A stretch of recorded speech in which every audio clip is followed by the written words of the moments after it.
got so motherfucking design on right now.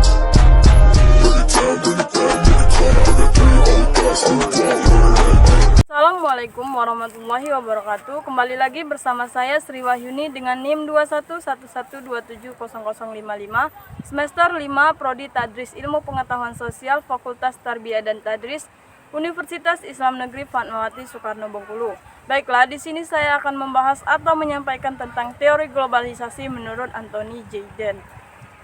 Baiklah, tidak perlu berlama-lama lagi. Untuk mempersingkat waktu, mari kita simak video berikut ini. Tahukah kalian bahwa negara-negara di dunia saling bergantungan satu sama lain, baik dalam bidang ekonomi, sosial, teknologi, pendidikan, dan lain-lain?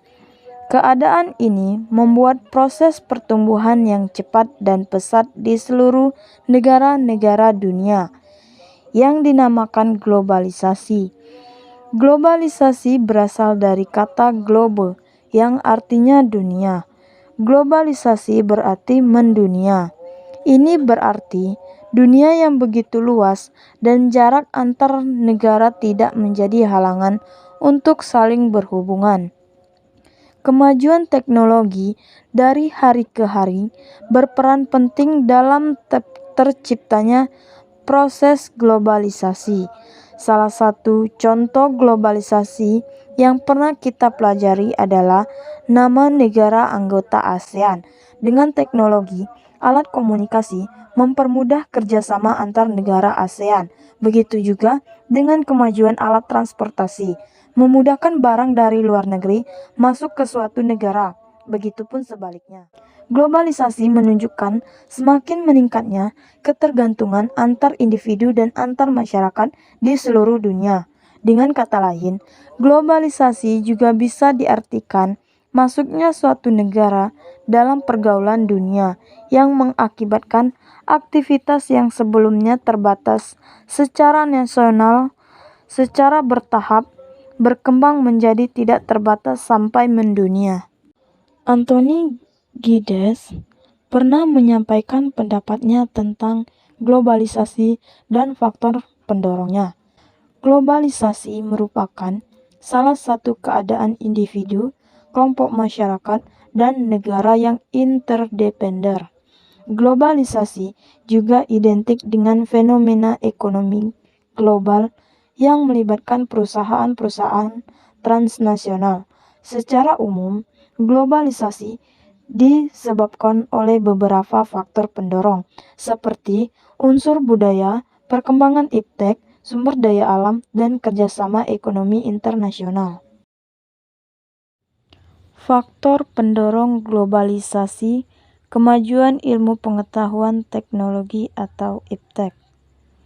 Menurut Anthony Giddens, kemajuan iptek termasuk salah satu faktor pendorong globalisasi. Hal ini ditandai dengan munculnya alat telekomunikasi yang memanfaatkan sinyal analog dan kabel.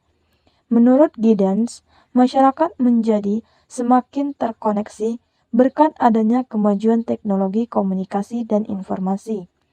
Dengan internet, masyarakat di berbagai belahan dunia bisa bertukar informasi dalam waktu yang cepat.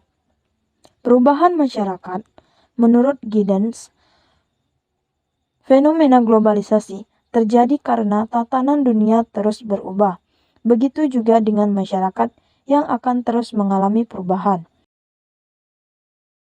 Salah satu faktor utama yang memicu perubahan yaitu industrialisasi. Ekonomi global, menurut Giddens, globalisasi identik dengan fenomena ekonomi global. Perdagangan antar negara berlangsung melalui perusahaan-perusahaan raksasa. Perusahaan tersebut memproduksi barang yang dikonsumsi oleh masyarakat di berbagai negara. Kolonialisme, menurut globalisasi, juga terjadi karena kolonialisme.